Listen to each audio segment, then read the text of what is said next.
¿Crees que es posible perder grasa corporal comiendo alimentos ricos en hidratos de carbono? Te doy la respuesta en este vídeo. El motivo que me ha llevado a grabar este vídeo es que la mayoría de las personas, cuando se someten a un proceso de pérdida de grasa corporal, suelen eliminar principalmente los alimentos que son ricos en hidratos de carbono, así como alimentos ultraprocesados, bebidas azucaradas, pero además también suelen eliminar el pan, la pasta o el arroz. Si quieres perder grasa pero no quieres eliminar este tipo de alimentos, concretamente la pasta, el pan o el arroz, quédate porque te voy a dejar dos consejos de manera que puedas seguir incluyéndolos en tu alimentación. El primer consejo que te voy a dar está relacionado con cómo sueles distribuir tu plato. Es habitual y común que en muchas culturas los hidratos de carbono sean la fuente principal del plato. En lugar de colocar la pasta o el arroz primero, vamos a colocar las proteínas, luego las grasas, los vegetales y por último esa fuente principal energética, que va a ser la porción más pequeña.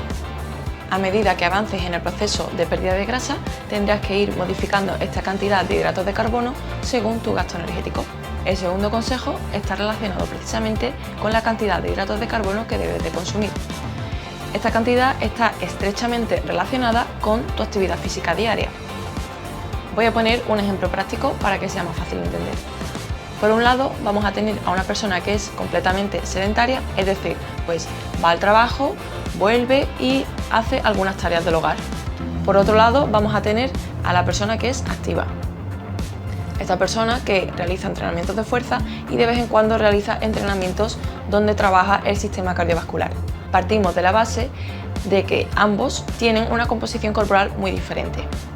Y esto determina a su vez también esta ingesta de hidratos de carbono. La persona que realiza más actividad y que además tiene más masa muscular puede permitirse una ingesta más alta de hidratos de carbono. Si hablamos de una persona que es sedentaria, su consumo de hidratos de carbono tendrá que ser inferior al de una persona que es activa.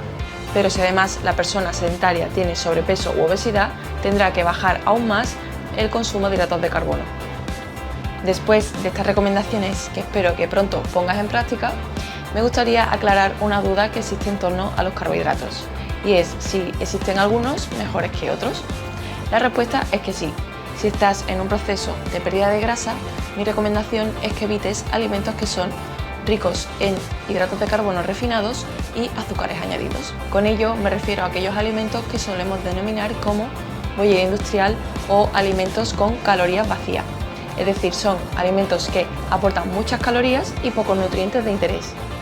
Estos es mejor consumirlos de manera muy ocasional.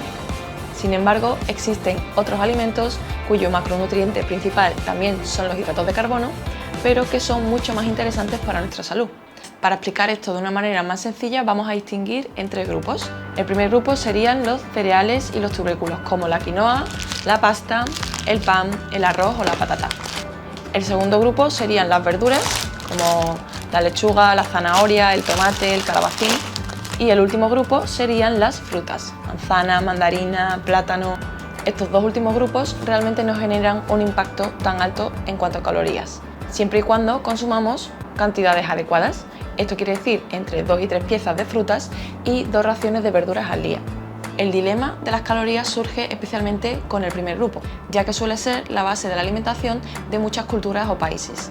En este caso realmente tampoco debería de haber ningún problema si consumimos cantidades adecuadas o moderadas según nuestro nivel de actividad física. Por ejemplo, de arroz serían como unos 100 a 200 gramos hervidos.